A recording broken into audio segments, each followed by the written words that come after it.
You've seen the work we put in and day out, challenging myths, debunking old wives' tales, and exposing poor breeding practices. Ugh. We spent years researching, studying, and applying real-world experiences to perfect the art of science of breeding. Why? Because you deserve the best, most accurate information out there. But to keep this mission alive and growing, we need your support. If you found value in the Bred to Perfection live show, take a moment, give us a thumbs up, subscribe, and share our content. It may seem small, but every like, every subscriber, and every share helps us reach more breeders who need to hear the truth, who want to learn what it really takes to create, maintain, and improve high-quality strains. This isn't just a YouTube channel, it's a movement, and you're a vital part of it. If you believe in what we're doing, if you want to help others discover the power of true breeding, help push this channel to the top. Like, subscribe, and share. Together, we make a difference. Thank you for standing with us. Now, let's get to work.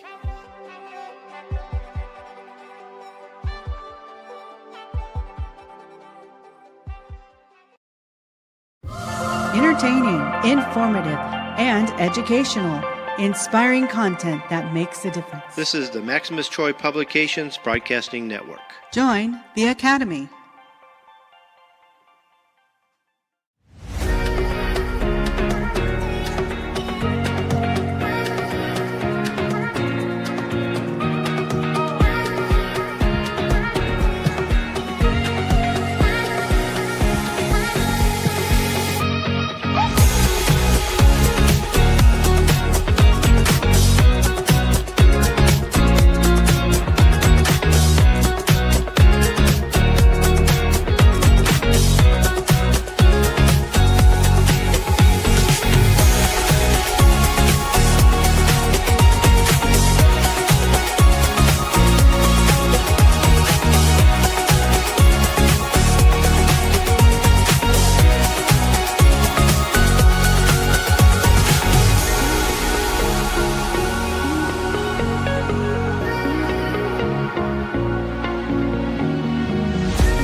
This show is brought to you by the Breeders Academy, where we will help you to increase your knowledge of breeding, advance your skills as a breeder, and help you to improve the quality and performance of your fowl. As a member, I'll provide you a roadmap that you will need to create a true family or strain. Starting with a cock from one breeder and a hen from another breeder, no problem. We can help you to turn your flock of hybrid crosses or mongrels into a pure family or strain, and show you how to continually improve that strain each generation. We'll start by showing you how to select your seed fowl and how to turn that seed fowl into a high-quality foundation strain.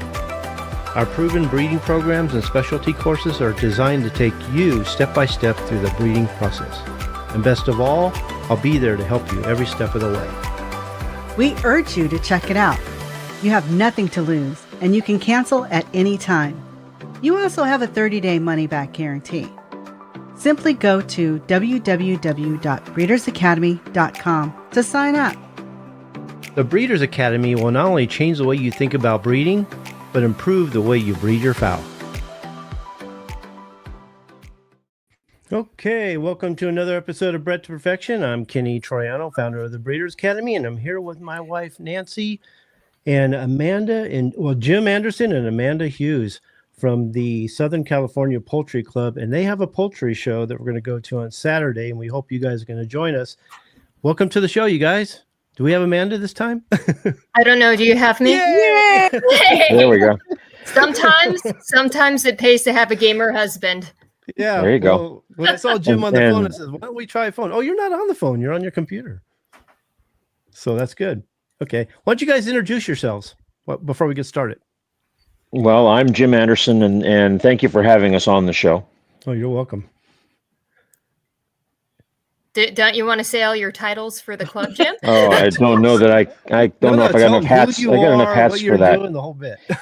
Well, I poultry breeder and hobbyist for many years, and decided to put on a show in Southern California when we didn't have one going in Southern California for quite a while. Yeah. So here we are, and we're in our third year. And I, besides that, I train racehorses. Yeah, which I want to talk to him about too. How about you, Amanda?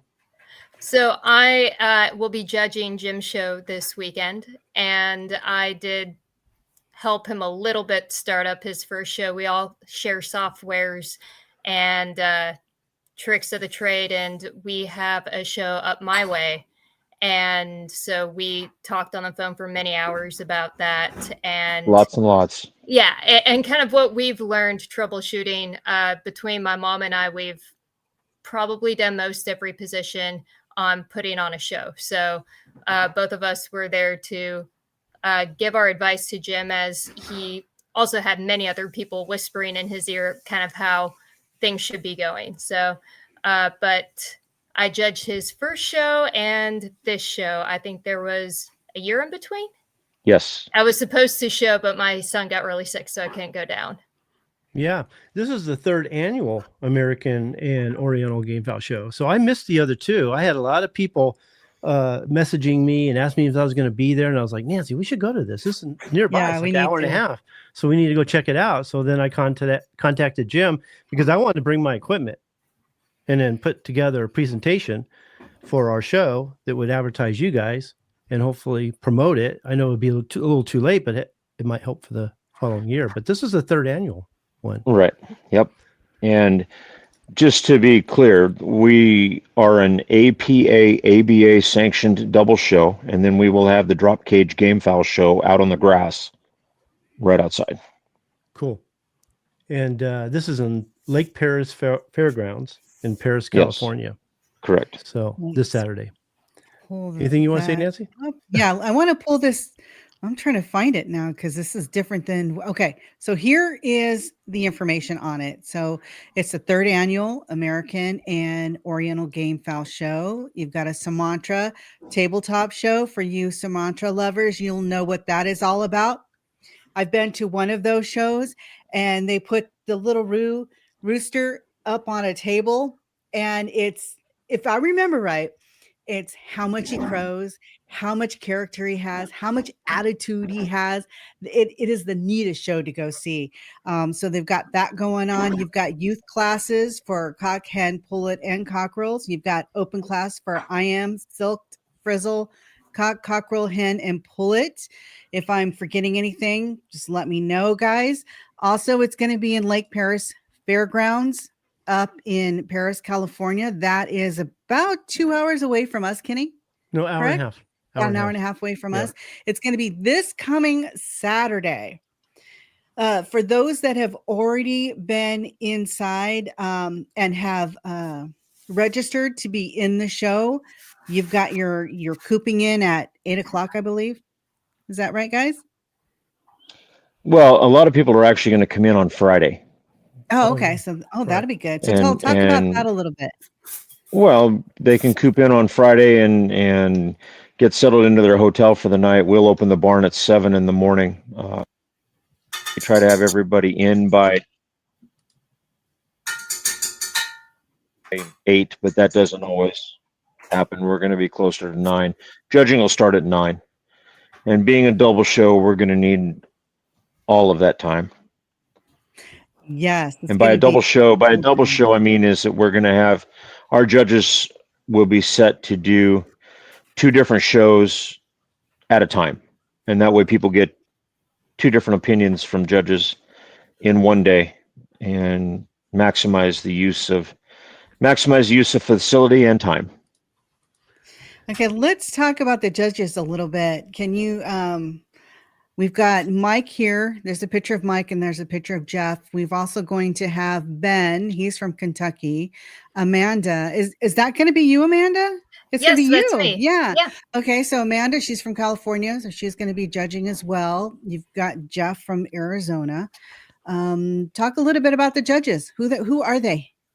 So Mike Sayer is the president of the American Bantam Association, a retired racehorse trainer and lifelong breeder and hobbyist with poultry, and has been an APA ABA judge for, well, a very long time. Yeah, I've been communicating with Mike the last couple of days, and I'm eager to get there and sit down with him and talk with him. We're going to sit down and talk chickens, and then hopefully I'll interview him for the show too. So yeah, it's going to be fun. I was hoping to get him on this show, but he wasn't feeling good, wasn't going to be able to make it. So bummer. Well, and it's 9 whatever back there too, so it's already That's half our later, audience, Jim. Later in the evening. Okay, all right. Well, and Jeff Hallback, the Hallback family has been in poultry for decades and decades. Very knowledgeable man, and we're going to enjoy having him. Amanda has been doing this since childhood, and she's awesome. She's great with the exhibitors. She's great with the birds. We've got a really good mix of judges, and you're gonna see something unique to California, because being a double show, we are the only double show in the state. How many entries do you guys have so far? Is it going to be a pretty good size show? Over 700. Yep. Is that right? Wow. Yep. Awesome. And the Game Bird show, we'll have a better idea the morning of the Game Bird show, but I've had a lot of people tell me ahead of time that, oh yes, we're bringing, we've got people coming from way up in Northern California as well. So they're coming down Friday just to make sure they're there. Yeah, we have quite a prize for the gamefowl breeders, with a very nice belt buckle for the champion of the show. Yeah, I have that down here. Exhibitor winners. You've got the Supreme Champion Silver Belt Buckle Award, and then we've got rosettes, and we got ribbons and prizes. Show boxes for the champions. Is that correct? The show boxes was last year, not this year. Oh, okay. So no show boxes this year. Anything else? From the wrong banner. I did. Okay. Anything else that's going to be, any kind of other awards that are going to be happening? Well, the youth competition is going to be. We've got more kids signed up this year than we've ever had. Oh, great. The showmanship and the youth birds. It's we've got a large number, and with not having shows for the last year, I think they've all decided it's time to get out and get back into showing. So it's going to be, we're going to have a full day, a very full day. So no issues with avian influenza? There haven't been any. Well, we're in constant contact with the CDFA, and nothing is popping up, and nothing is stopping us from going on with the show. That's good. That's great. Hey, Kenny, you need to turn up your volume a little bit. You're a little low. Am I low to you guys? I'm hearing you just fine. I'm hearing you fine. Yeah. Okay, you seemed a little low for me. Then turn up your volume. Okay. Well, let me say something real quick. Okay, sure. We were talking about the judges, and Mike Sayer, for some of you guys that don't know, he's not only the president of the American Bantam Association, but he's a host of the Talking Chickens podcast of the M&M Exhibition Poultry. Great show. You guys should check it out. It's actually a fun show. Just kind of kick back and listen to a handful of guys talking about old times and talking about what it was like to show. And it's a really cool show. And I think everybody should take some time to check it out. So, Yeah. They had a 13-year-old kid on from, I think he had shown in the Ohio National or one of the bigger shows back there. And this kid was awesome. He had really, really good knowledge of what he was, doing with his breed. And I mean, it's a great show to go see. You guys got to check that out. It's a podcast called M&M. What I want to know is, Amanda, since you're more geared towards the youth, were you in 4-H as well? I was in 4-H. I did a lot of stuff with poultry and leadership. So for the leadership, we had things called the section. So I went down into the Southern California area, and I was the president of the South section. We put on a conference for about 120 youth. And then I was a state ambassador. And at that time, they put on a 500 youth conference. But I also did a lot with the poultry. I was the team leader of our group. Our leader basically decided at the last minute, we're not going to have me as a leader. So I'm like, oh, great. That's fun. My friend and I went to our parents and said, hey, can you be the leaders? They're like, oh, yeah, sure. But you have to teach the kids everything. We're not going to learn it. So It was my friend and I got into this kind of together. And we learned everything just by trial and error. I've made every mistake you can imagine, and I've learned from it. I tell all the kids when I judge showmanship not to get discouraged, because my first time doing poultry showmanship, I placed 14th out of 14, and nobody in that class ever went on to be a judge except for me. So wow. There you go. Cool. Yeah. So I was a 4-H leader, I think, for about 6 or 7 years. And then I decided to do other things like getting married and, being a wife. But I judge a lot of youth shows, and when needed, if they need me to come do a presentation, I'm always available, and they know that. So I did a lot with the youth programs. Talking about the youth, I was watching a show where you were actually on the show, and you were talking about how much you're helping the youth, giving birds away and helping them out, getting them started. You want to talk about that at all, Jim? Oh, sorry. Sorry. Well, I fumbled fingered and lost the video for a second, and then I got back on here. So as a child, I had that kind of help from people, and I feel that's very important to share. That a lot of the children may only be able to have a pullet or a hen because they live in the city, and let's face it, when we hatch, we've got a lot of cockerels we've got to find things to do with too. So I'm going to say this: I hatch extra birds because I know I've got 4-H kids that need birds. And so we set them up and make sure they get taken care of. And I'm always here to answer their questions if they've got, problems, questions, need help. There was a show, I think that might've been the Orange County Fair Amanda judged, and I had taken some birds, and I couldn't hardly get away to even watch because I had just a whole horde of kids around. I ended up basically teaching a little, show prep for the kids. So I enjoy doing that. If we don't step up and do that, we're going to lose them. They're going to find something else to do. And if you give them a little help and some hints and give them some nice birds to work with, they could be like Amanda and I am, and hooked for a long time. Teaches them a little responsibility too. Yeah. Of course. Yes. Yeah. Yep.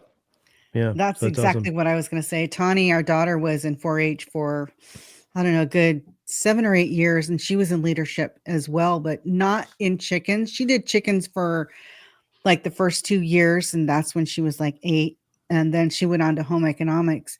But I'm telling you, and this let me say something, Nancy, because you brought that up. Okay. I think she would have went further with chickens and I think this is this is really important, where the judges matter, is because how they present themselves, how they make the exhibitors feel, especially when it comes to the juniors, really matters. Because we had one she was a great judge, but she was a little older and a little stern. And she scared a lot of kids off just by the way she was acting and so demanding. And she was so serious that they were like, "Ooh, I don't want to do this anymore." And my daughter was like, yeah, I don't want to go through that again." So she kind of backed off. Otherwise, I think she would have done it, because these kids, I mean, this can be tough. It can be scary. Showmanship. My other two were in 4-H and they did showmanship too. And they had hens fly off the table and they had to go chase them around, things like that. So I think this is where the judges really matter. And I think we're getting a lot of great judges in the American Poultry Association and American Bantam Association. And the ones that you actually have coming to this show are all real good judges too. I know some of them. So.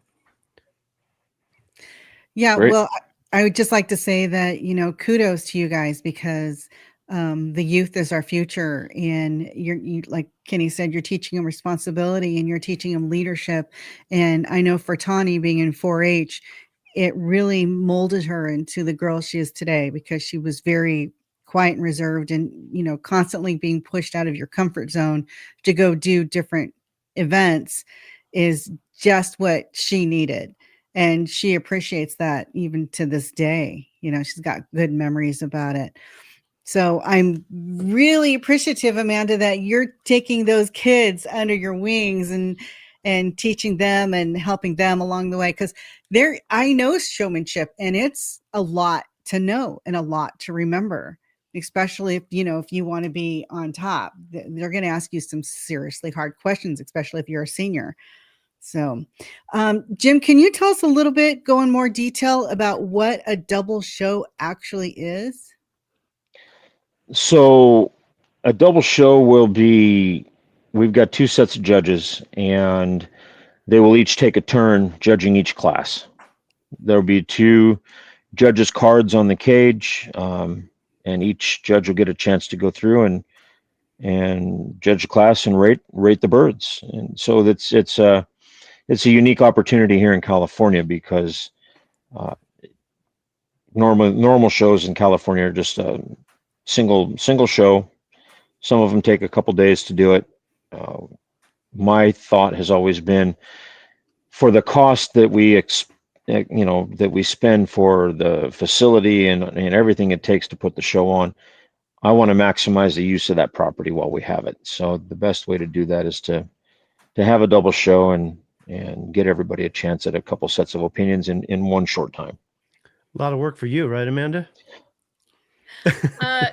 I once judged one end of a double show, and I think it was 780 birds. I started judging at 8:00 and we had to be done at 5.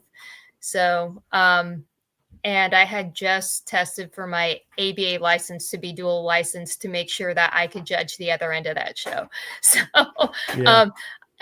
Jim, if you have to have me do all 700 birds, I can, but I'm going to ask that I start an hour early. Yeah, we're not going to put that kind of pressure on anybody. That's not, yeah, no.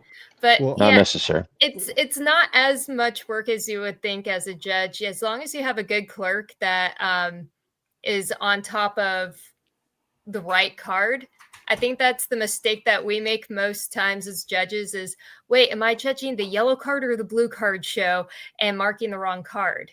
And then we got to cross it out and then hope that the other judge doesn't think it's already been judged. Well, yeah, see what we marked. They have their books, but sometimes, as judges, you forget, oh yeah, I'm doing blue card, because you might have judged a double show, a month before, and you're judging a different color of card, or that it happens. But the great thing is that at the end of the day, all the birds are going to be judged. They're going to be judged to the best of the ability. And if the card looks a little bit disheveled, it's all going to have the same information. You can always go up to the judge afterwards and go, why are there 3 different placings crossed out on my card?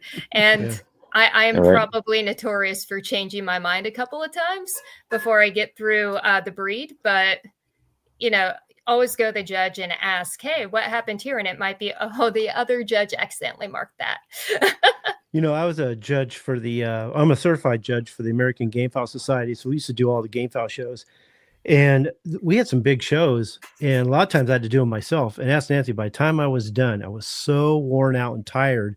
And that's even having a handler who would pick up the birds out of the drop pens, hand them to me, look them over, and put them back into the drop pens. But I got a little story real quick. My very first show, I was so nervous that when I went over there and I judged the first line of pens, I got to the end and I was marking some of the defects and disqualifying a handful of birds and going through them. I got to the end. I looked at the line of birds. I was like, you know what? I didn't compare one bird with each other. And I looked at the handler. I go, you know what? We got to do this all over again. And I had to go back, judge them all over again, compare them. And I was, because I was so nervous. I couldn't even think straight. My mind was just blank, so. You would have never known. You can never tell when he's nervous.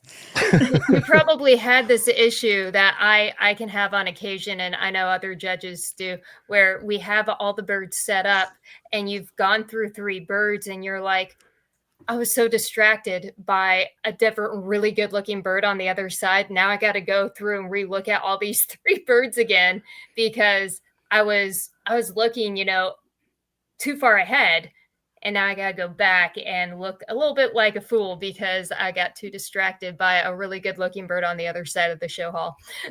or you walk around the pens, you get an idea of what you're working with, and people will go, oh, that's my bird. I go, oh, nice to know. Now I can't judge it, Or I see a bird way over there at the end that looks so beautiful. I'm thinking that's probably going to win the show. And I'm going through them. I go, this bird's not going to compare to that one. This bird's not going to compare with that one. I get to the end. I pick it up. And I'm like, wow, this thing feels really good. Good conformation, good color, really represents its breed. I look at the eyes. It's a black-breasted black red bird. I look at the eyes, nice, beautiful black eye. I turn it around, look at the other eye. Nice, beautiful ruby eye. I'm like, oh. So I had to call the guy over and say, you're not going to believe this, but I'm going to have to disqualify this bird, So, but yeah, the trials and tribulations of judging, I'll tell you. So, well, and with you're talking about styles of birds and conformation and things like that. You're going to see especially here in California, if I walk down through a class of black-breasted red, let's just say females,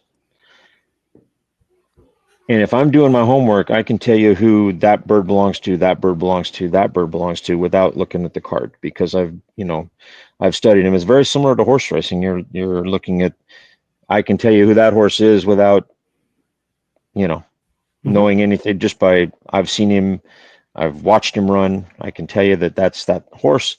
I can walk down through the line of birds and I can go, okay, well I know who that is and I know who that is. And I don't need, it's, if you follow the breeders and you follow what they're doing with their bloodline, you can go, oh yeah, or boy, no, this time, man, my birds aren't.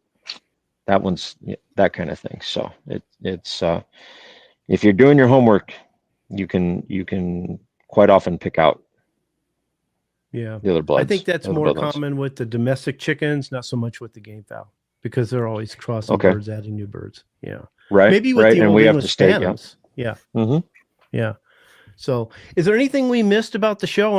I want to make sure. I mean, there's more I want to talk about when it comes to the actual showing of birds. But is there anything we might have missed as far as your event? Hey Jim, are you still doing the live bird auction? We are doing the live bird auction. So, for the 3rd year, with our 3rd annual show, we have a live auction where we've brought in some very nice birds from around the country to give people an opportunity to acquire bloodlines that they may not have an opportunity to acquire otherwise for various reasons. Some of them are large fowl, and let's face it, shipping large fowl through the U.S. Postal Service is not economically feasible in any way, shape, or form. So here we've got a chance for some large fowl. We've got a chance for some very, very nice bantams. It's you're going to start seeing on Facebook here. You can follow us on the Southern California Poultry Club Facebook page, and myself, my Jim Anderson page on Facebook. You're going to see everything posted. You might even see one or two of them tonight when we're done. It's time to start putting them out there so people can see. I don't know if I missed it, but are these donations from the breeders of the show or what? They're donations from breeders around the country, and I'm going to drop a couple names to you here. In the modern games, I have a trio of Birchen Moderns from Jeff Duguay, and Jeff has put out a whole line of books on different breeds, characteristics, diseases. He's covered so much ground in a new format with his books, and he's very, very good Birchen Moderns. We've got a trio of Lemon Blue Moderns from James Miller. James Miller is one of the longtime top breeders in the country of modern games. You want to talk to one of the old knowledgeable guys with moderns, boy, there's a wealth of information there.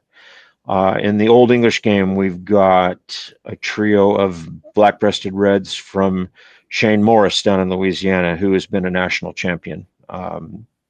We've got a pair of female line BB reds from Tracy Hill, who is a master breeder, master exhibitor of BB reds.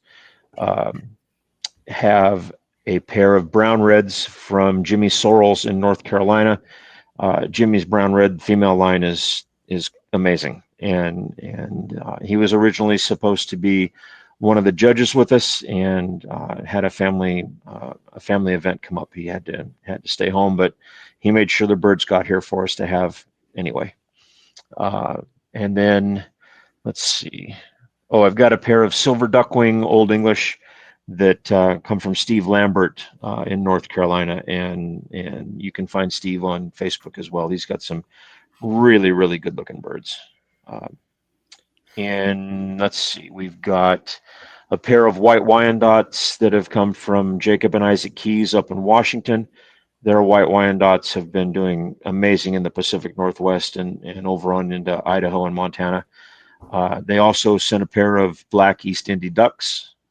Same thing there. Jacob and Isaac they're one of the top guys up there. They venture as far south as Lodi, but not much further than that for California. So they could just kind of stay in their home area. Beautiful birds. Let's see. We've got a pair of white Chanticleer. Bantams donated from M&M Exhibition Livestock, Mike Sayer and Matt Lehman. Let's think what else. I've got a pair of large fowl black Langshans from Tim Bellinger back in, I want to say, Virginia, Amanda? West Virginia. I think it's west. All I know is that I'll be bringing a couple carriers just in case. Right. I know what you want. This is a bloodline that's very difficult to get. First off, he doesn't ship, and who wants to ship a giant Langshan? And then he doesn't sell a whole lot of them, I don't believe. So it's a rare opportunity. He's a horse racing fan, so we had a lot in common, and I twisted his arm a little bit. It wasn't easy, believe me, because his first answer was, I don't have anything. But his fifth answer was, well, I can find something for you. Yeah. I had to return the favor. We just had the Breeders' Cup out here in California, the largest day of horse racing in the United States. And Tim requested a Breeders' Cup hat, so I was glad to oblige in exchange for a pair of his Langshans. You're a horse trainer. Oh, go ahead. I'm sorry. Go ahead. Well, I've also got a pair of large buff Orpingtons that come from Dustin Drake and Terry Britt. Beautiful, just absolutely beautiful birds, and you'll find them on Champion Row quite a lot. Amanda can attest; she's judged their birds. I was gonna say, ooh, those will be nice. yeah, and very very manageable birds. They are large, but gentle giants, if you will. Yeah. Yeah. Do you have any questions before we move on to the? Yeah, how much money are we going to bring? One more thing I want to add is I do have a trio of black Japanese bantams coming down from Oregon. Blue Hour Poultry, Robert Anderson and Don Bischoff have donated a spectacular trio of black Japanese bantams. Awesome. So, for a viewer, about what time should they show up to the show? Well, judging is going to start at 9:00, and we always say 9:00. It might be 10 after 9, but we'll get rolling, and judges are going to be busy, and we're going to try around lunchtime when the judges take just a small break to catch some lunch to do the auction, because then a lot of the people that are actively watching the judges judge their birds won't have anything to watch. They'll be busy since the judges are going to take a break. They'll leave the judges alone and come over and join us for the auction. Yeah. So are you welcome to mosey around the barn while you're judging, as long as we're staying away from your area where you're judging? Yeah, the aisles will be closed for the judges, but the other aisles will be open. And yes, you can go through the aisles. It's we have to close it off when the judges get busy. It's that doesn't mean we don't have a stray person here or there. Just duck under the chain and ask questions, but we try to keep it so the judges can focus on what they're doing. Yeah. So when you're judging, I know with American Games, the way they judge, they actually pick up the bird and fill the bird out for confirmation of body and such. Are you going to be doing that for the other types of birds that you guys are going to be judging as well? Yes. So for the bantam chickens and large fowl chickens, we do pick up and handle every single bird, and we look it over. For some waterfowl, if we know that they are exceptional, we will remove them from the cage and look over, make sure there aren't any defects or disqualifications if we're going to be bringing it up higher. Turkeys, I know back east, they'll actually lay them out on tables and do a full examination of the turkey. We don't usually do that out here in the West that much. I think Lodi or the PPBA show has done it a few times. But like guinea fowl, I'm not going to be handling a guinea fowl because I want to make sure the breeder has that bird back. So, no, I hear you on that one. They're pretty wild. So I will be, I judge guinea fowl from the cage, but turkeys, of course, I'm going to go in and handle down the breastbone, make sure that there's nothing going on in the front side. And I usually handle the wings too, because there are ways to, fold up the wings that if you're lucky, you can hide a little bit of a defect in there. And of course, there are disqualifications all over that you need to be looking for. So it's not the same as some of these other shows where it is an in-depth examination of the turkey, but we make sure that we see what we can. And we're not going to be walking into anything on Champion Row that's going to be a blaring oops. But for the waterfowl, for the turkey, sometimes those larger birds, it is better to observe them from outside the cage and then go in and disturb them if it's worth doing so, because it can be a lot of stress on them, especially if they're in a different climate, a much different climate. And we've been having a lot of changing weather in California. Yes, we have. I hope it's not going to rain that day, actually. So I know. Yeah, it's going to be close. Is the weather forecast for us is supposed to be good, like sunny and 69, 70 degrees. So oh, good. Yeah. Who's the judge for the American game? Do you know? Bob Ash. Oh, Bob. Okay. So that's a different. He's not even on the list here. Well, we've got a different flyer for the American game, I'm unfortunately I can't tell you who's doing the Orientals off the top of my head. I would have to make a phone call. Okay. Because I know the preservation, what is it? The Association for the Preservation of American Games. They're going to be APG, there. Yeah, the APG, right. So if you guys want to sign up to their program, you can. So They APG, they will have a table there and be answering questions and be able to help with people interested in joining. Now, are there going to be like food vendors there? So somebody who comes to watch the show, they have a place to go The get a the drink? Hemet FFA chapter will have a concession booth there. Oh, that's nice. So once again, we're helping the kids. It's all that money is for their chapter. Oh wow, cool. Yeah. That is cool. And so should we bring cash? You think? Good question. I believe they are set up to take card as well, but I always cash is king. Yeah. They're stopping at some cash, Nancy. Just in case. We're bringing cash. I don't want to starve.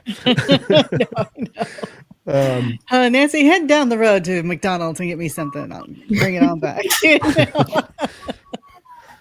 So they do a really good job. Their FFA advisor will be there as well, and he will be our auctioneer for our live auction as well. Cool. So let's end this by talking about why shows matter. It's like for the competition, the comparison, the camaraderie. You guys want to talk about that a little bit? Well, our hobby is unique, right? We're very close knit and enjoy just even looking at some of the different breeds. You might just walk down an aisle and go, wow, and you'll catch a bird out of the corner of your eye and go, okay, now I need to know more. That's not what I breed, but and then you go and you start a conversation with that breeder or that owner about, tell me about this, because wow, it catches your eye. How about you, Amanda? What? Well, so I'm the first person to admit that as a youth, poultry was not my first love. I liked birds, but it was in the early 2000s when exotic Newcastles first hit. So I think we called it exotic Newcastle back then. Now it's virulent. And all the shows shut down, and you bet I got rid of my showbirds because I'm like, this isn't really my thing. But when the shows got back, I came back. And you see just the absence of shows and the lack of the presence. It takes a hit on our hobby pretty hard. And when I started showing, we had, I believe it was 12 shows a year. 12 shows. Yeah, there used to be 12 shows here in California.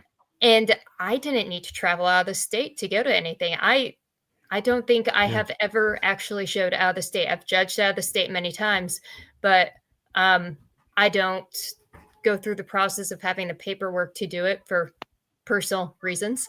And I was so excited just to be able to stay in California, know my regulations here. But now we only have 5 and one's a double show. Yeah. Or maybe so 6. Technically 6. Yeah. And then we have like small fairs. But when we're talking about open shows, it's been hard on me emotionally because I don't get to see my friends. As Jim said, this is a tight-knit community. We are one giant friend family dysfunctional group that we love each other and hate each other at the same time. But we got to get together. We don't like not having a reason to get together. So the loss of shows due to old age, due to being priced out of our venues, due to lack of people being in the hobby, I would say that one of the major impacts of that is shows shutting down between avian influenza, virulent Newcastle's disease, COVID, not having those opportunities. We never recovered. And it's been hard. And I was so thankful when Jim told me, hey, we're getting another show going and I'm going to do that. And I said, okay, tell me how I can help. You know, I Yeah, noticed some she of was the the first shows. one to jump up and, support my crazy thought. And Sadly, we most have a lot of very crazy thoughts that are similar. So we feed off of each other in that way. we're gonna drop a little hint on you here. We as in Amanda and I have had discussions about possibly doing a show in where Amanda, where do we want to do that show? We keep saying Las Vegas, trying Really? to get a show going in Las Vegas. That would be Yeah. very fun. Hopefully it's in the winter. Yeah, I was gonna say. From where I am, it's just a 4-hour drive. I say it so easily, it's just a 4-hour drive. Understand that with my business, with horse racing between Northern and Southern California and what have you, a 4-hour drive is really quite simple compared to most of my drives, which are 8 or 9 hours. The closest show I go to, first closest is Fresno. Second would be up by Amanda and Paso Robles. Otherwise, the other shows are 8-9 hour drives for me. Yeah. To support them. And so when I say it's just a 4-hour drive, it seems so simple. But yeah, we're toying with the idea of maybe putting on a little something in Las Vegas. I'm hoping the shows grow because years ago when we were really into the showing part of it, I'm more on the education side now as far as breeding. The shows are huge. Del Mar, Pomona, a lot of those were like really big shows. And then all of a sudden they got really small. They went from a big building or even a number of buildings to a small little tiny nothing, So I'm hoping that they're getting bigger. So part of that would be the attrition, right? Losing some of the breeders, losing some of the birds. But the biggest part of that is the sheer cost. The buildings are so expensive now. I mean, we have tried to find so many ways to decrease the cost on the exhibitors so that they can enter in more birds, and also decrease the cost of just being able to get here. We've tried going to host hotels around here. We can't get a discount on a block of rooms because we're in wine country. So trying to find hotels to play ball with is almost impossible. Venues are now through the roof because everyone's trying to be a wedding venue. So our venues are starting to get limited. So of course it is just with mostly state fairgrounds are what we can use. And so then we go to double shows. We go to 1-day shows. And then that's going to limit your learning opportunities because you don't have that extra time. Dave Anderson out of Ventura used to, I believe he was the first show that I judged as a licensed judge. And because he did a 2-day show, after the banquet, we were contracted, we had to go back into the show hall for at least an hour and talk with the exhibitors. You don't get that with a 1-day show. So all of these little tiny cost-saving things just to get people in the door and having opportunities, they are whittling away at our culture that we've had. And it's rough. We're not going to get that back because it's going to cost too much, and then we price people out. Yeah. What I like about shows too is it helps preserve the breeds because there's a lot of people that wouldn't even be raising chickens, let alone perpetuating certain breeds if it wasn't the show, first of all. So that's a great reason to have the show first, Yeah. So we're trying our best. Yeah. Are we seeing a lot more breeders than we did before? I know there's some people that bring a lot of birds, but are we seeing a lot of different breeders today at the show? What I mean is when there was a time when we'd go to a show and it'd be only a handful of breeders and they'd bring all the birds. Yeah. Are we having a bigger variety of breeders now than we had before? Do you know? Yeah, I think so. Okay. I feel that we have a bigger number of breeders and that breeders are in California only specializing in a couple of breeds. Because when I got started, breeders would have 5, 6, 7 different breeds. and it's getting too expensive to properly do justice to all that, as Jim is laughing over there with 20. No, not that bad. Come on. Well, I used to get discouraged because there'd be a handful of breeders who would fill all the cages, of the same breed, and you couldn't compete. They'd have so many birds, there was no way to compete with them, I will say I do like to have something for different categories. So something for the single comb clean leg, something for the rose comb clean leg, the Old English and the modern. I try to, I haven't really wanted to dive into that feather leg class that much because it's super easy. Just ask my mom. So yeah. Mm-hmm. Yeah. Uh-huh. My mom and I have specialized in most of the feather leg breeds from time to time. Much to her chagrin, she hates feather-footed breeds, and that's all I want to breed. Oh, yeah, they're a lot of work. Here's a story here. Back in the day when we were showing a lot, my dad had gotten some chickens from I don't know where, and I said, Dad, if you show them, you get inside the fair for free. You don't have to pay to get in. It's a great way to enjoy the fair, and you get to show your birds. And when he got there and we pulled them out of the box, they were filthy. They had crap on their butt. I mean, I'm like, Dad, you can't show chickens like this. These are awful. These are terrible shape. Well, he placed and I didn't. And he will never let me live that one down, So another thing I like about the show is that it helps educate and inspire new breeders, but we talked about the youth, obviously, but it's the shows that are encouraging people to start raising chickens, get a little serious about it, and start showing them themselves. So, well, this is it's going to be interesting. We're not having shows for a year. The last show we had was at Paso Robles last year. And everybody saw the boom when egg prices exploded. And everybody went out and got birds. So I've fielded a lot of emails, Facebook messages, and texts and phone calls from people wanting to come see the show birds, not just laying hens or what they've raised from where they've gotten them, since things changed, but they want to come see what a chicken show is all about. Now, Jim, are you having an egg show this year, or? We are having an egg show. Oh my goodness, we have more egg show entries than we've ever had. Oh, I told Mom, I said, hey, I can't judge the egg show. You should put some of our eggs in. And she's like, they stopped laying. I'm like, but we do this all the time. My mom goes, oh, we don't have anything. And I go out there and I'm like, okay, you're entering in these. And my mom does quite well with her eggs.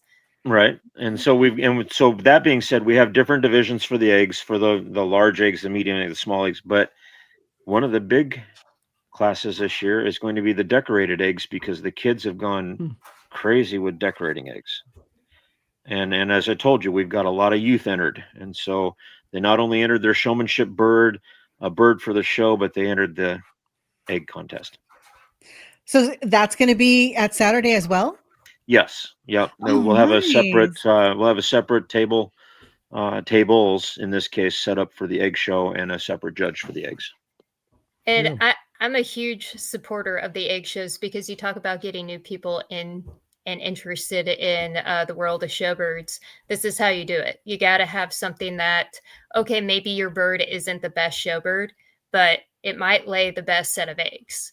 So I try and encourage all of the people that I know that have backyard flocks. Hey, you should really try doing this egg show. Even though it's more competition against my mom's eggs, I'm like, hey, you should really try it and come. And you're here every year. Why not just drop off 3 eggs to have them judged? You have any questions, Nancy? Before our judge this year asked me if she could use a micrometer. Oh. Well, okay. Explain for those of us who don't know what that is. She's going to get very serious with the eggs. That's what, weigh them out? Or? No, a micrometer is a measurement for length. And is she going to use a digital micrometer, or is she going to use? She hasn't told me that yet. She asked me if she could, and I'm like, wow. And now, yes, you can. as somebody that has judged eggs before, I have never used a micrometer. And the only reason why I know what one of those is because I work in a calibrated tool room at our power plant. So yeah, micrometers aren't something that you usually see around, but you can get really exact. Last year, Jim Salee judged our egg show at Central Coast Feather Fanciers, and he actually used to do egg inspection and grading for the state of California. So I said, hey, you'll be perfect. And he looked at me, he was like, that was 50 years ago. But he started and he got right in to judging all of them. And I'm like, yeah, it never goes away. He was standing there rolling the eggs. He's telling me exactly what he was doing. I said, oh, and you were worried you forgot about it after 50 years. Like riding a bike, right? Yeah. You have any questions, Nancy, before we wrap it up? I've got one question from Sean. I'm going to pull that one up. Where did it go? Okay. I'm sorry it's blocking you guys. Yeah. Is there a way to become a judge? We don't have any on the island. So he's from, I think, the South Sea Islands, if I'm right. They don't have any judges on the island, and he'd like to become one. Whoop, sorry, Nancy. How do you become a judge? Amanda? I knew you were going to defer this one to me. So each organization has their different requirements on becoming a judge. The ABA and the APA, I believe you both need to be a member for 5 years. You need to, for the APA, I had to raise for 3 years, and they may have raised the limits on all this. For the American Poultry Association, you have to breed a large fowl, a bantam, and a waterfowl for 3 years. And mind you, they were pretty lenient because a couple of my breeding projects were not successful certain years, and they still allowed me in at that moment. They might be a little bit more strict now because you can successfully breed call ducks easily. But I was having a pretty hard time getting the hang of it. You then enter the apprenticeship program, and you will have, I believe they now have a cap from 2 to 3 years to complete your, what's it called? Clerking for 8 different judges. And as a judge, I've seen these clerking sheets. You have to say exactly what your judge judged, what you helped with, how many birds were there, and then the judge at the end has to give their evaluation of how you did. So if I know that somebody's in the apprenticeship program, I will actually test their knowledge, because I know that that's what they want to see, is how well you feel they're going to do if they're judging your birds. And then after doing that for 8 different people, you can submit to do your testing. You have one open book test, and I think you need to score like 98% on that. It's something very high, but it's open book, so you should be able to do it. And then you have your closed book and showroom after that. And I believe closed book needs to be 80% and showroom needs to be higher than that. I don't know. It's been a while. I've slept twice since then. So Sean is actually in Hawaii. So he's in these in the United States. So for him, I guess he would need to reach out to one of these clubs just to start there. I find that interesting in Hawaii. I was going to say, Jim, you're the representative. So I am the American Bantam Association director for the district that includes Hawaii, California. I've been already talking with a gentleman in Hawaii who wants to do a show in February. And so maybe Sean should reach out to me so I can try to hook these two guys together, because they're actively wanting to, and I'm trying to help the one gentleman get the show off the ground. I'm giving him as much help as I can, short of being there, which wouldn't hurt my feelings any. I know. I want to go there too. how would Sean, so should Sean contact you? That would be Or- fine. Email would be great to start with.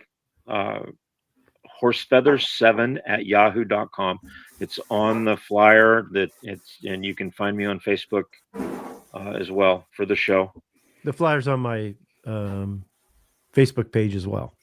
You can get that information there too.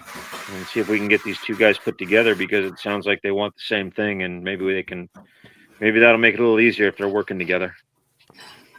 Yeah. And so Amanda, you Sean- were going to say something. I was going to say that Alaska has the same issue that Hawaii does. They don't have many sanctioned shows, and usually as you're going for this apprenticeship, you have to do a minimum number of birds. And if you're only getting 30 to 50 birds in a sanctioned show, you're not going to meet your minimums for your apprenticeship program. You also have a time cap, and you have to have 8 different judges. So you are putting a lot of money into this. I judged a couple of fairs in Fairbanks, Alaska, and they have kids that really want to go further, but they don't have the capacities because it's a financial hardship. They would have to fly into the States to do all their apprenticeship. But that's the way that's written right now is for basically, if you're in the continental United States, they have an advantage, and Hawaii and Alaska are going to have to be flying in judges at this point. I didn't like it when I was director of the Bantam Association, and I voted against any restrictions that made it harder to get a licensed judge because of those areas. So that's just me, because I've seen the desire, I've seen the need, and it's not being met. Yeah. Oh, wow. Okay. That's too Anything bad. you guys want to let everybody? Can't talk today for some reason. Is there anything you guys want to say before we wrap it up about the show and what's going on? Well, on I Saturday? think we encourage everyone to come out, even whether you are an exhibitor, just curious, want to see some very well prepared exhibition birds. Come on out. We are going to have a sales area, so you'll be able to walk through and see what breeders have for sale. We're going to have that live auction I was telling you about, that with some fantastic bloodlines and really good birds. An opportunity to get yourself a good start if you're wanting to proceed with any of those breeds. You're going to see the kids doing the showmanship, and boy, the concentration and effort the children put into showmanship. Wow. So, and then of course we've got the drop cage gamefowl show, and we're expecting some pretty big numbers with that. We do have, and we haven't touched on this yet, we've got a gentleman who is also doing an Azteca show with us, and I'd love to tell you I know a whole lot about the Aztecas. I don't, but he's joining us, and you're going to see some very unique birds with the Aztecas. I've heard of them, but I don't know that much about them. Mm-mm. Yeah.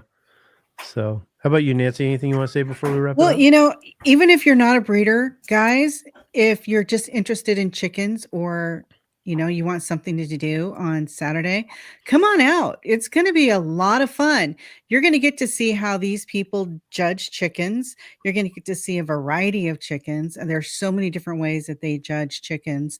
The Seramas all by themselves are so comical. They're great. You got to see that. Support the kids, support the 4-H and the FFA kids. They need your support.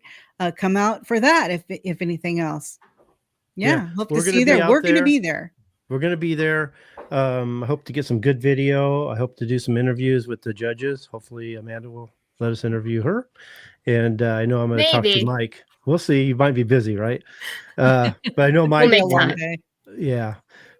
Mike was going to talk with me, and I'm hoping to interview maybe some of the spectators and some of the exhibitionists. But join us. We'd love to meet you, and we're gonna have a great time. Great, looking forward to it.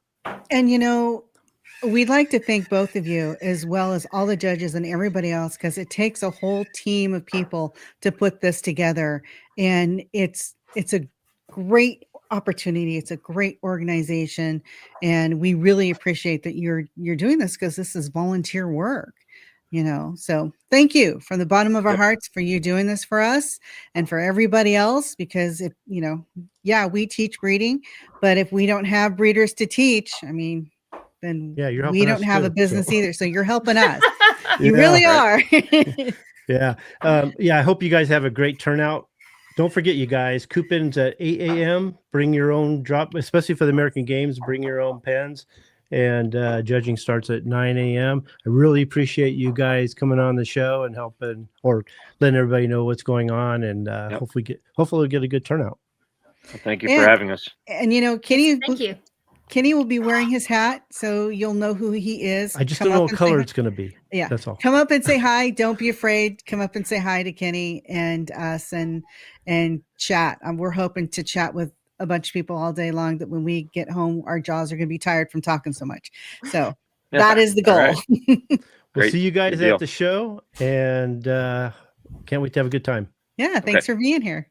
Yep, thank you. Thank you for having us. Bye. You bet. Bye. Thanks. Bye. Bye.